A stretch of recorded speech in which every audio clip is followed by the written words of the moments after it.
तो ये है फ्लेम एसएमपी। लेकिन इस एसएमपी में ऐसा क्या होता है जिस वजह से मुझे एक प्लेयर को किसी ना किसी तरह परमानेंटली बैन करना होता है, लेकिन क्यों?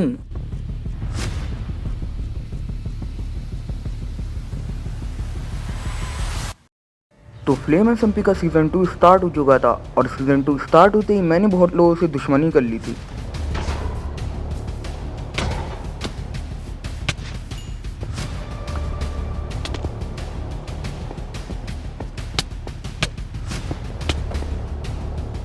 इसके थोड़ी देर बाद मैं और डेविल डिसाइड करते हैं कि हम दोनों एक बेस बनाएंगे।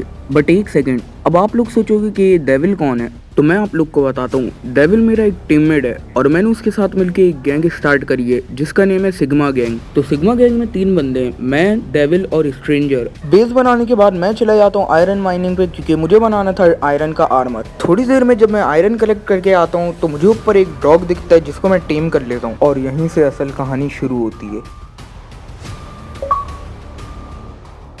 इस डॉग को टेम करने के बाद मैंने इसका नाम रखा था प्लूटो और प्लूटो से मेरी दोस्ती बहुत ज़्यादा इंक्रीज हो गई थी। प्लूटो को मेरे पास आए हुए एक दिन भी नहीं हुआ था, लेकिन तभी कुछ ऐसा हो जाता है। अरे मैं बोला तुम वहाँ पर हो तो तुम उसको बचा लोगे यार। पता है इसने ना बोला कि तू इधर सुन, मतलब हम लोग इतने पीसफुल से आराम से रहते थे तो इसने बोला इधर सुन, एंड आते के साथ मतलब उसने मार दिया कुत्ते को। तुम मुझे दिख गए तो तुम इस सर्वर से बैन हो, मैं तुम्हें पहले ही बता रहा हूँ, तो तुम मेरी नजरों के सामने तो नहीं आ रहा।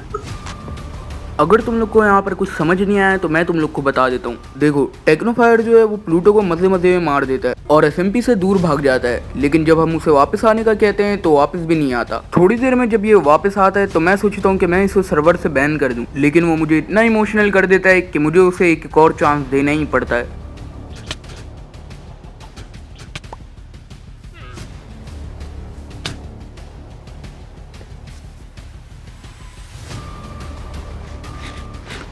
इस वक्त मैं ऐसी सिचुएशन में फंस जाता हूँ, मुझे समझ नहीं आ रहा होता कि मुझे क्या करना है, लेकिन मैं सोचता हूँ कि सिग्मा गैंग अपने हर एनिमी को एक ना एक तो चांस जरूर देगी और यही सोच के मैं इसे माफ कर देता हूँ।